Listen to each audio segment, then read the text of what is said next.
What's up, guys? This is Justin Coffin for the 330 Sports Show. Today is Thursday, November 2nd, 2023. So, busy show today. You can see on the ticker if you're watching what's going to be happening. So, we're going to talk Browns first, Buckeyes second, Penguins third, and a little bit of sports. Bobby Knight, rest in peace. World Series. We'll talk about Texas Rangers are your champions. So we'll talk all about that here in just a minute. But first, let's have a word from not just the 330 Sports Show sponsors, but Youngstown Studio sponsors as well. Halloween is scary, but not as scary as no heat in the winter. Call Mighty Mike today, not tomorrow, for fall maintenance service. 330-207-7070. Or visit MightyMikeHVAC.com. This program proudly supported and brought to you by Eric Cromer, Cross Country Mortgage, a wiser way to mortgage. This program proudly supported and brought to you by the Youngstown Drip IV Bar, helping the Mahoning Valley reach its wellness goal. This program proudly supported and brought to you by Youngstown Computer, the Valley's IT company. All right. I appreciate our sponsors here. And so let's get into it. Let's first start talking about the Cleveland Browns. So obviously a tough one against the Seahawks last weekend. A game a lot of people didn't think the Browns would stand a chance to win. Browns did an admirable job, especially in that second, third, and all the way up to that last two drives really of that fourth quarter. But lose a tough one, 24-20 to the Seahawks. Obviously, there's a lot of questions about the 3rd and 3 call, which was right before the 2-minute warning, which would have taken you to the 2-minute warning. I actually like the call of throwing. Do I like the call of throwing with PJ Walker over Watson? Not as much, but hindsight's 2020.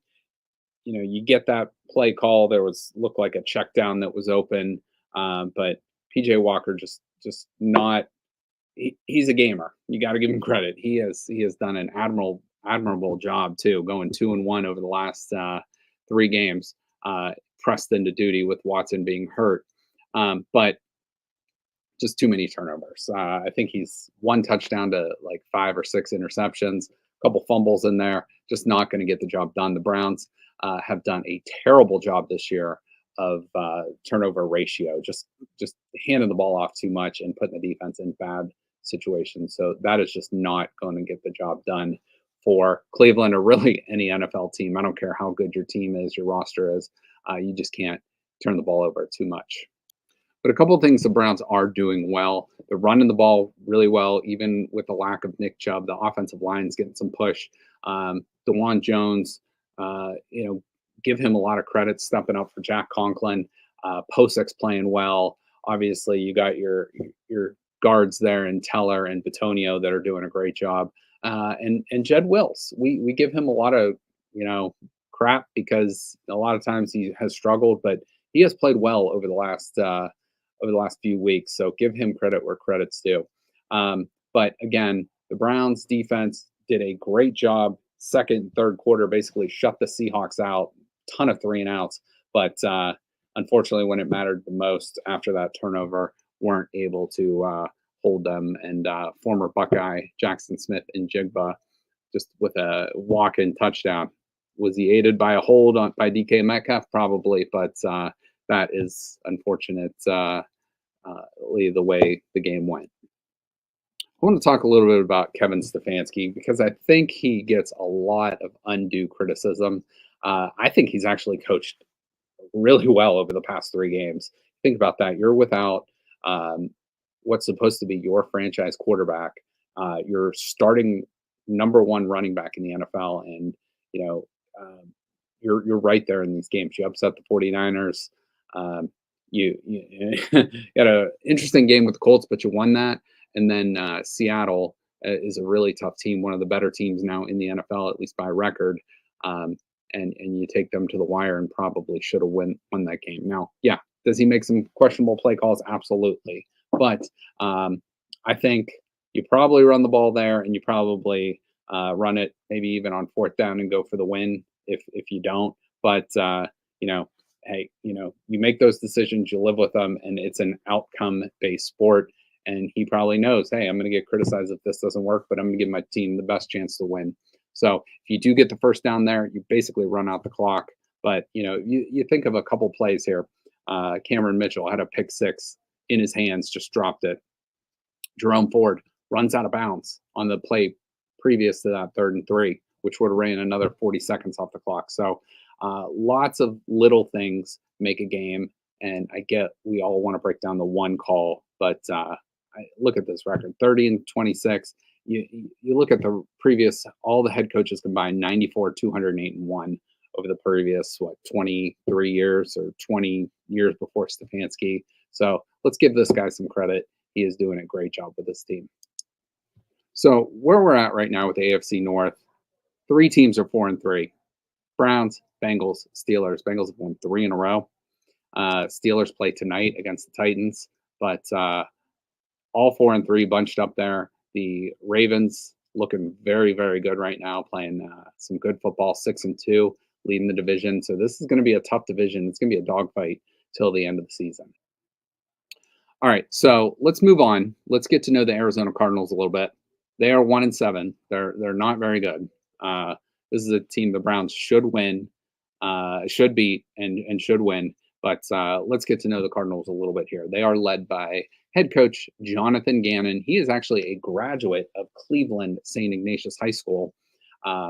He was the former coordinator with the Philadelphia Eagles the last few years and got that job after the Super Bowl run last year. So the Browns are 33, 16 and 1 in this series, but Arizona has won the last 5 games in a row, and Cleveland has not beaten the Arizona Cardinals all the way back since 2003. So tells you how long this Browns team needs to beat this Cardinals. We thought we'd be seeing our old friend Josh Dobbs this weekend. He gets traded to the Minnesota Vikings after Kirk Cousins gets injured. But it appears we're going to see rookie Clayton Tune. He was actually drafted, I think, 1 pick either before or 1 pick after Dorian Thompson-Robinson this year in the 5th round. He is a Houston Cougar, a rookie. He has taken 1 snap in the regular season in the NFL. So we got to get after this guy. Kyler Murray, I think they're playing a little bit of head games with the Browns because they're saying he's getting excited to get back and play possibly this week, but I don't see him playing this week. Maybe a couple plays here and there to break off the rust, but I just don't see him getting in too much action this week if he does play. But Kyler Murray most likely will be out, but don't be surprised if you see him maybe for a couple plays. Running back James Conner is out. We remember him as a former Pittsburgh Steeler. You're going to hear the name Amari DiMercato. If you don't know that name, he was an undrafted rookie this year, but you might remember him running over Michigan last year in the semifinal game for TCU. Their wide receivers include Hollywood Brown, former Raven, Rondell Moore, former Purdue Boilermaker. He will run the ball a little bit too, so the Browns got to watch out for that. And Michael Wilson, a rookie this year out of Stanford. He is putting up some decent numbers. You got Trey McBride as your tight end. Zach Ertz, who is the bigger name there, is on injured reserve. They are led on the line by Paris Johnson Jr., former Buckeye, the number 7 pick overall this year in the 1st round. And also their center is former Cleveland Brown Froholt. I'm just going to say that. I can't remember how to pronounce his first name, but they're also their offensive coordinators. A lot of ties here. Drew Petzing is the Browns quarterback coach from last season, moved over there, and that's kind of why they acquired Josh Dobbs and whatnot. So some of their defensive dudes to know: Buda Baker, probably the best player, maybe even on the entire team. Zaven Collins, Kazir White, and Kayvon Wallace, some of their players too. So we look at some of the matchup here. Browns defense, obviously their strong suit versus Cardinals offense. Cardinals can run the ball a little bit, so they are number 4 overall in rushing, about 138 yards a game. But so that will be what the Browns look to key on and maybe get after the rookie quarterback is if he's playing. And even if Kyler Murray's in a little bit, they're going to try to see the rust that's on him after not playing for about a year. Browns offense versus Cardinals defense. Cardinals defense is not very good. Bottom half of the league, bottom third of the league, really, in most categories. The Browns rushing attack, they should be able to run the ball on this team. They should be able to throw the ball. This would be a good game for Deshaun Watson to get well if he does play. If PJ Walker does play, he should be able to throw the ball a little bit against this team as well. So Browns need to put up some points and put this team away early. So we are in the Deshaun Watson injury cycle. McNeil put this out on Twitter, but he's back to practice, excited for a return. Is he going to play? We don't know. So hopefully he's not a late scratch. So that's where we're at, but it appears Watson might play this. The trade deadline has come and gone. The Browns' only move was trading Donovan Peoples-Jones, a former 6th-round pick out of Michigan, moves on, goes back home. The Detroit Lions pick him up. We wish him well. Did not have a great season going on. He had less than 100 yards receiving on the season, but did a lot of really good things for the Cleveland Browns in his time. The punt return last year against the Houston Texans, his first catch against the Bengals was actually from Jarvis Landry, and had that in that same game, had that huge touchdown catch to put that game away and complete the comeback for the Browns against the Bengals back in his rookie year. I'm actually going to post this out on social media, but the NFL quarterback situation is kind of a mess right now. There's a lot going on, a lot of injured guys, a lot of guys you probably never have heard of. So it's just a mess with the backup quarterbacks, especially for all these NFL teams. So I'll post that out on social, but take a look, see how many of the names out of 60 or 65 guys you know. All right, Joe, Danier, and I always pick the games each week. So our picks this week, I'm actually taking the Pittsburgh Steelers tonight. Joe is taking the Tennessee Titans. We agree on a lot of games, but we disagree on a few here too. We are both taking the Browns, and we'll see from there. But I will also post those out on social media. But overall for the season, we're doing pretty well, about 62.5% for me. I have a 1-game lead now over Joe. 76 and 46, so 30 games over 500 on the year for me, so not too bad. All right, let's move on to the Ohio State Buckeyes. Big win over Wisconsin this weekend. Not an explosive game by any means, but got the job done in a hostile environment. So 24-10 win over the Wisconsin Badgers. Marvin Harrison continues to shine. Travion Henderson came back and put up 200 plus all-purpose yards, did a great job. Tyleik Williams and that defensive line are really getting after it. And the defense as a whole, just doing a great, great job. One of the best defenses in the nation. And it's kind of flipped because before the offense has carried this team, now the defense is kind of carrying this team, and the offense is doing enough to win games, to move to 8-0 on the season. So we're 2/3 through the regular season for the college football rankings came out. Ohio State is the #1 team based on resume. I mean, you can't argue with that. They've knocked off Penn State, who is the #11 team. They've knocked off at Notre Dame, the #15 team in the country. So Georgia hasn't really played anyone yet. Michigan hasn't really played anyone yet. They will have 2 big games coming up. Florida State, the #4 team. Washington, the #5 team. Those are your undefeated teams that are in the Power 5 conferences right now. Quick look at the weekend slate for the Big Ten. Buckeyes at Rutgers, Wisconsin at the Hoosiers, Nebraska at Michigan State, Illinois and Minnesota. Penn State travels to Maryland, Iowa at Northwestern, and Purdue at Michigan. So that is a look at the Big Ten slate. We'll go to the national slate of games here.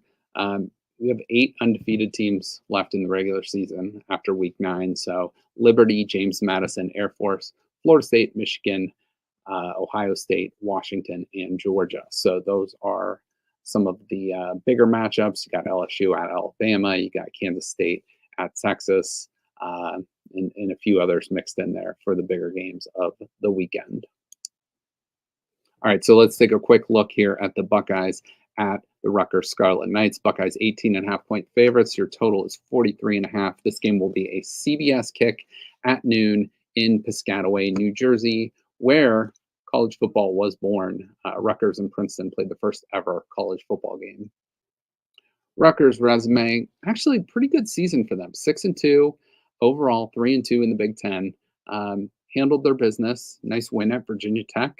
Hung in there against Michigan, even though Shiano knew there was some funny business going on there. Hung tough with Wisconsin. So their two losses are Michigan and Wisconsin this year, but overall have played a really nice job. And they're bowl eligible right now with 4 games to go. So good for Rutgers, but let's have the Buckeyes take care of business this weekend.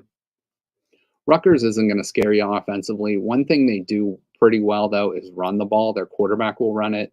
Obviously, the running backs are going to run it, but they average about 180 yards per game on the ground. So the Buckeyes defense will put to the test there. I'm not expecting Rutgers to scare the Buckeyes at all throwing the ball. So expect a heavy box for the Buckeyes defense to shut down that run and then let the secondary go to work against those receivers for Rutgers. Flipping it to the other side, Buckeyes offense, real consistent, doing a nice job, still throwing for almost 300 yards a game, but not that 50-point a game, 45-point a game, high-powered offense, but they're still scoring 32.5 points a game, which is great, especially when you have such a good defense on the other end. Rutgers defense, however, very good this season. Now, they haven't played a brutal schedule, but they're only giving up 15.7 points a game. They're 9th best in yards allowed per game at 277. Look at the passing yards allowed. So 156, which is number 2. But I expect Ohio State to pass the ball and be able to move the ball. My best bet this weekend would be to take Ohio State first half line. I'd expect it to be around 9.5 for the first half. I would jump on that. I think that's the best bet for this weekend on the Buckeyes. And why not throw it when you got this guy over here over my shoulder? You got Marvin Harrison Jr., the best player in college football, 48 catches on the season, 4 100-yard games in a row, averaging 111.1 yards per game, nearly 19 yards a catch and 8 touchdowns on the season. So just get the ball to number 18. Sounds like Emeka Egbuka will be back. You got Travion Henderson back. You got Cade Stover. You got a nice set of receivers and the offensive line, which is coming along. So Buckeyes, I like big again in the first half against that pretty good Rutgers defense. A couple days ago, Brutus Buckeye celebrated his 58th birthday, and I'd imagine this is how he's kind of sitting around, a little bourbon, little cigar. He's imagining the Michigan boat sinking there in the ocean, but that's how I would imagine Brutus Buckeye celebrating his birthday. So happy 58th birthday too. All right, moving on. Youngstown State. They took care of Missouri State this past weekend in the Ice Castle at Youngstown State. They will now go on the road to take on Indiana State this week. Former guest of the show and quarterback Mitch Davidson, Offensive Player of the Week in the Missouri Valley Conference, throwing for 300-plus yards. Huge game for him, 4 touchdowns, and a dynamic performance for the Salem Quaker and now YSU Penguins. Another friend of the show, Dre Rushton, he's been having a great season quietly. 15 carries, 46 yards, a touchdown, and also had another reception for 6 yards. So Dre Rushton having a really, really great season at running back, along with Tyshawn King for the Buckeyes.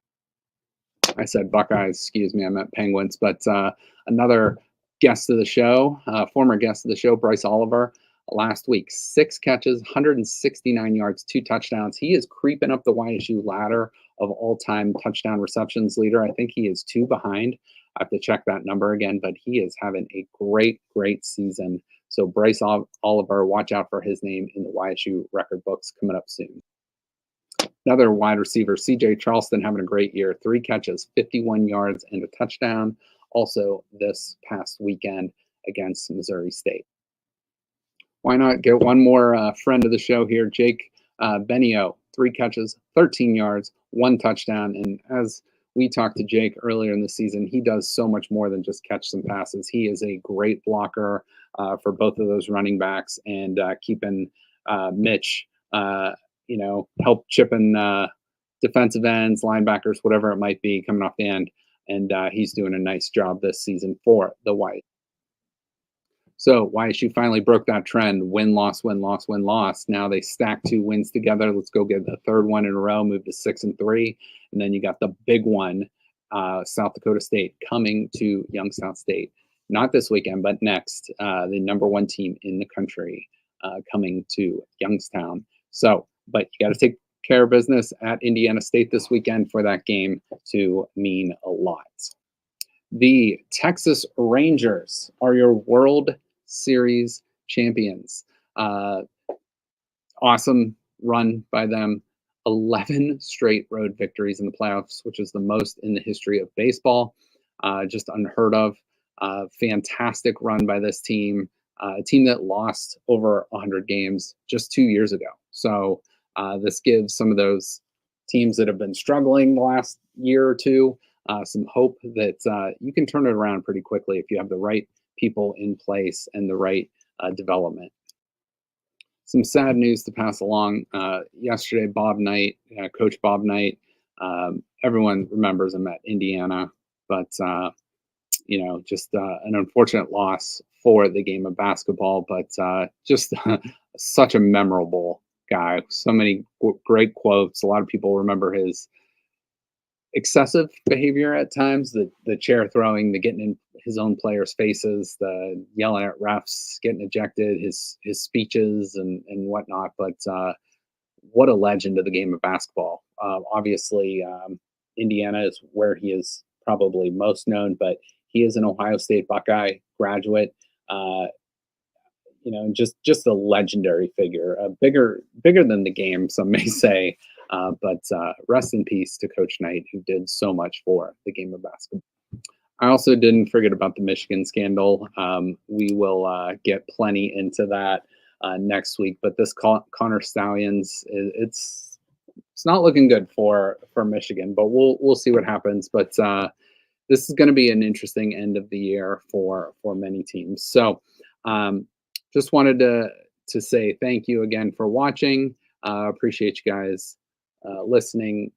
Share this out. Help us out by share. The best thing you guys can do for us is share this show with anyone that might think it's interesting, might want to watch. So we appreciate your guys' support as always on Youngstown Studio. Thank you for listening to this show on Youngstown Studio. This is original Youngstown content. Feel free to share our videos and tell your friends about it.